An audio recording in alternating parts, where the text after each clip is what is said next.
Okay, well, welcome to our Facebook Live that's recorded. For whatever reason, the technology and Facebook seems a bit slow this morning. So we thought we'd jump on and record a conversation with you. Kate Bora and Fiona Pearman, authors of Core Confidence. If we're just meeting for the first time, lovely to meet you and connect with you. I guess every week we come online, and generally every month we have a theme. And this month we were talking, or have been started to talk about advocacy. Last week we had International Women's Day, and we talked a little bit around some of the insights we had from Brené Brown. This week we want to, I guess, have a bit of a different conversation around advocacy and leadership, and really reflecting on the world we are in at the moment. Lots of change, lots of uncertainty, lots of fear. And, you know, when we think about our core confidence, how are we showing up? How are we showing up grounded, connected in our personal power? Yes, there's a lot we can't control, but yes, there is a lot we can control. And so really starting to influence the impact we have not only on ourselves and our family and our friends and our colleagues, but on the broader system as well. And I think that truly embodies the whole conversation around advocacy and leadership.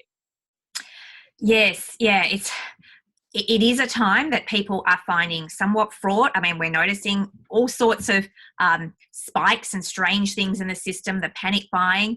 I was just saying my daughter's working for a supermarket. She gets there, there's nothing in the supermarket. There is tons of stock. She has to stay till 11:30 at night to pile stuff back on the shelves because people are reacting, or we would say possibly overreacting, perhaps because they're not feeling so they've got the right information, but we can't really control what's outside of us. And I think this is, the great joy of that core confidence work is it aligns with everything that Kate and I had done in our research, in our own exploration, in our own personal development journeys. Is this resource, this gold is within us, and it's within us at any time, so long as we build and nurture good connection to it.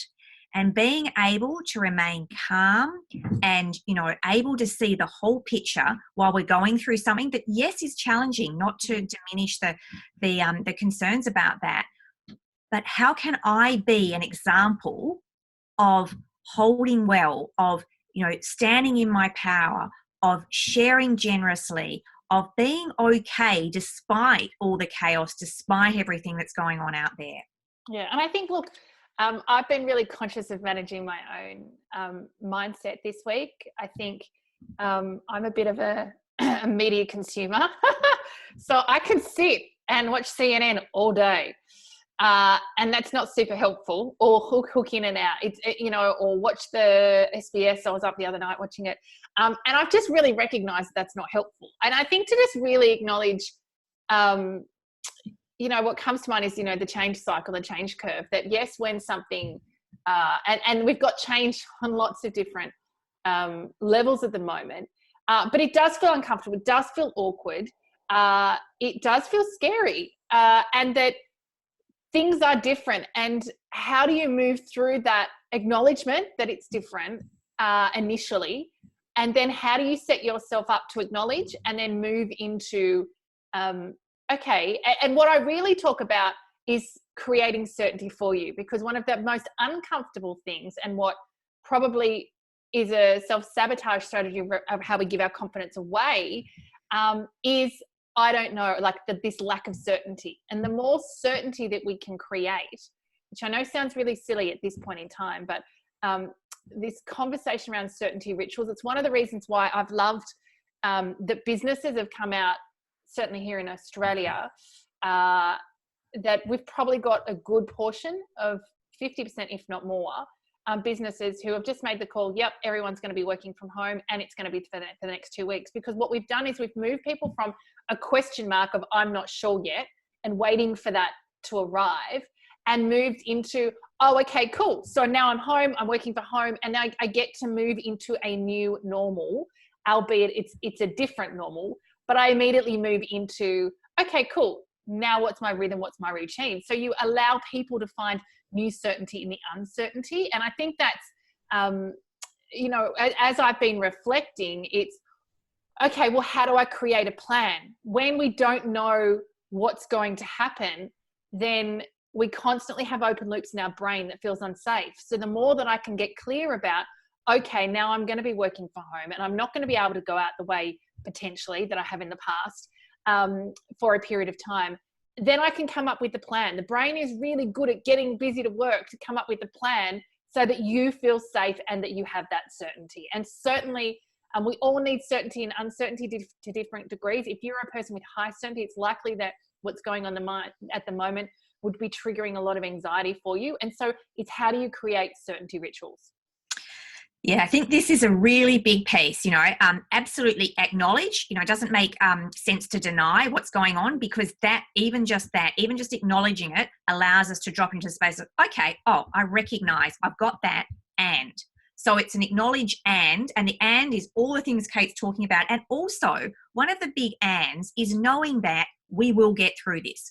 On the whole, there is going to be an upswing, there's going to be, recovery, there's going to be all of those things coming. We've seen this cycle in humanity thousands of times. So this is, yes, it's new for us right now, but it's not new for us as, as a collective, as a species. So we actually are good at being able to think about both things at once. Yes, I've got things I need to do right now. Yes, I've got a new normal. And if we completely implode into worry and fear, we're not able to do the planning and to do all of that good stuff to make sure that as we come out of that, we do that in a healthful, powerful, great way that serves not just us, but, our organizations and the greater, system, the greater society.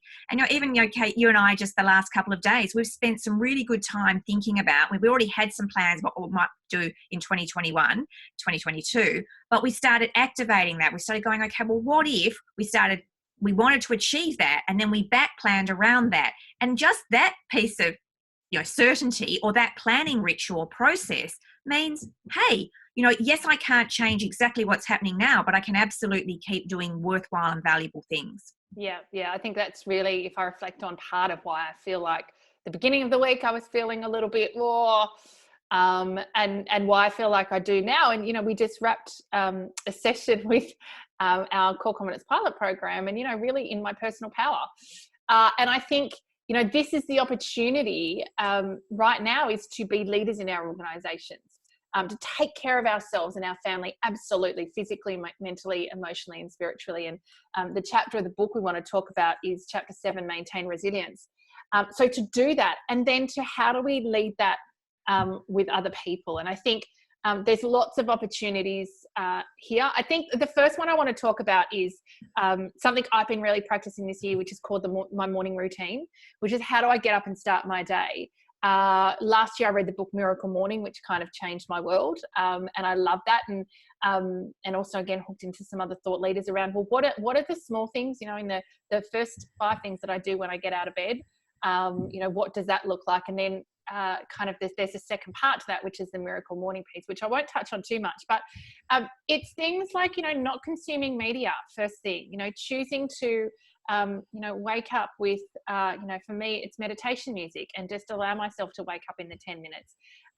It's then, getting up and for me, looking at a Louise Hay quote of the day that both Fee and I have, one of those desk calendars things. It's, it's having water, it's having a shower, it's playing music in the bathroom while I'm getting ready. That is kind of meditative, relaxing music that's keeping me in and managing my physical state that influences my mental and emotional state as well, so that I have a smooth start to the day. That doesn't mean at some point I might look at I haven't yet, but look at potentially, media online or wherever, but that's not the first thing that I'm consuming. And so I think it's, what are those small steps? We talk about rituals and routines here, and that the habits that you have that will serve you to help you stay connected, to help you stay grounded.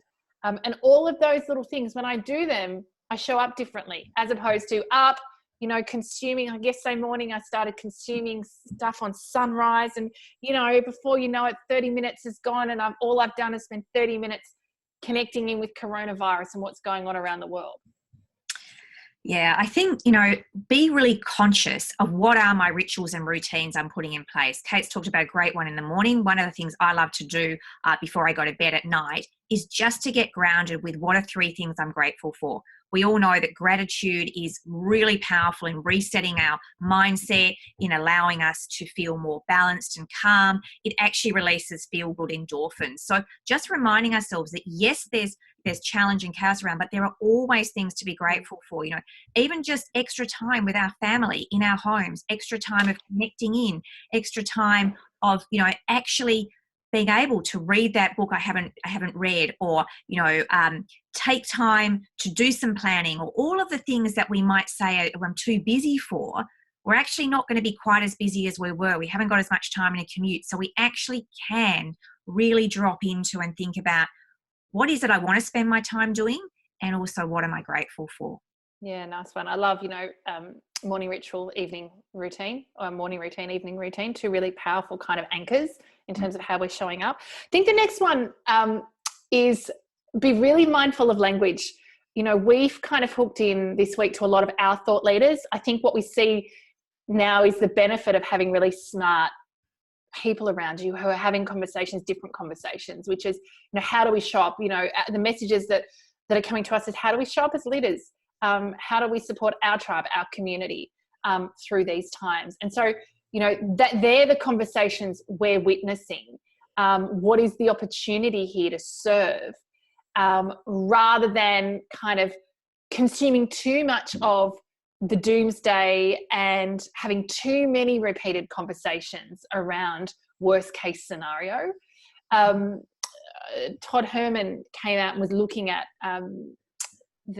he went and did a stack of interviews. He's a high performance coach, went and did a stack of interviews, and just kind of looked at the distinctions of what's a number of CEOs are kind of what their insights and reflections of where they are right now. And just this piece around how the language they were using was really influencing their perspective on things. So, where your focus goes, where you focus is where your energy is going to be. And so really looking at the language. And so this may be that you may think it, but you don't give voice to it. And you don't give too much voice to it. You might acknowledge it, but you're not going to spend an hour talking with a friend about it. And having the same conversation, that you acknowledge it, you might dialogue around it, but then I release it. And I don't really energetically take too much of that on. Yeah, some great points there. And this piece about how do I hold well for my team, it doesn't matter whether you're the leader of the team or not. If you can approach it as, yes, acknowledgement, all of us are feeling, things are different to what they normally are. Yes, there's some anxiety and some worry, and this is our opportunity now. So we're going to collaborate in a new way. We're going to work virtually. What does that look like? What are our new kind of guidelines or rules of engagement? How are we going to do this productively and effectively? Are we going to get on first thing in the morning for half an hour to check in and then make sure we close out at the end? What are the tools and the techniques we're using to stay connected, even though we might be physically isolated? There's lots of ways that we can be proactive and really use this as an opportunity to do things differently. And, be authentic about it. We don't have to have all the answers. We don't have to get it right. It doesn't have to be perfect.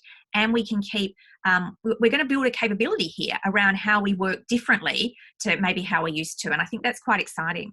Yeah, no, I do too. And I think really that piece around getting it perfect. I was saying early this morning, I was watching, I think it was SBS or Channel 2, ABC, last night. And 3 times they tried to cross to, because a lot of the stations now use Skype or streaming to do interviews exactly like this, right? 3 times they tried to cross to this expert. And the first 2 times, it was frozen. And, and so if it happens for those guys, right, who are huge broadcasters, it's going to happen to us. And so just, being comfortable with that, being okay with, okay, cool, how do I pivot?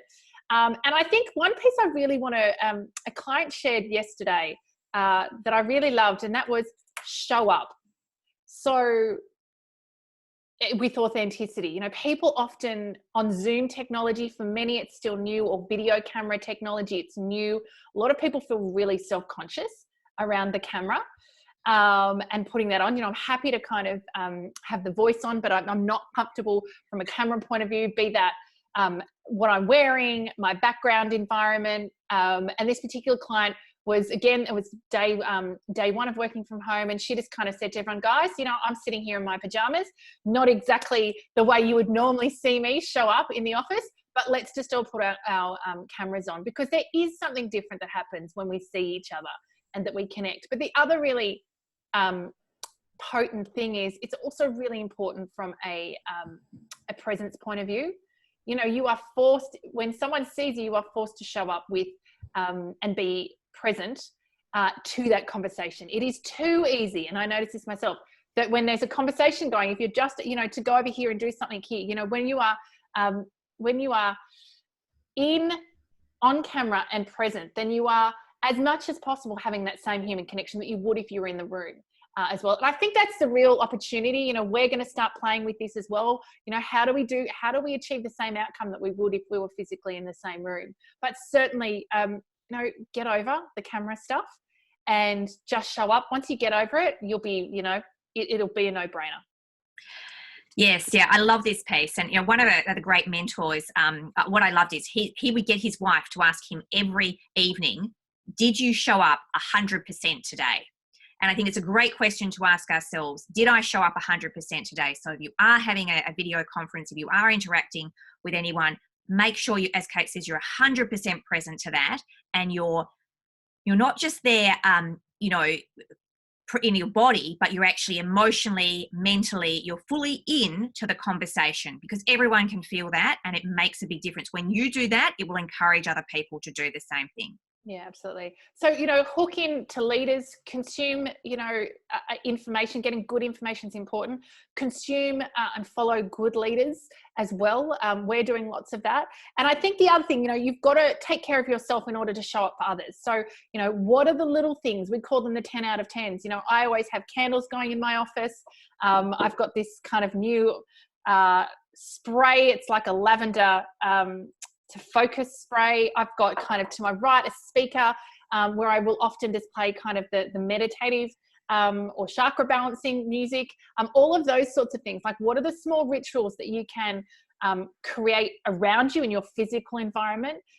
What are the things you're doing to check in with your team, with your loved ones, to make sure that everyone's doing okay, and that can really hold you in a place where you can show up as your absolute best self, not only so that you navigate this experience personally, that your family, your friends do, but also that your organizations really move to a place where we are leading them not just to survive, but to absolutely thrive. So on that note, a longer session than normal, but I think a really important one. If you've got questions, please reach out. If you need help, please reach out. We're absolutely here and want to support you.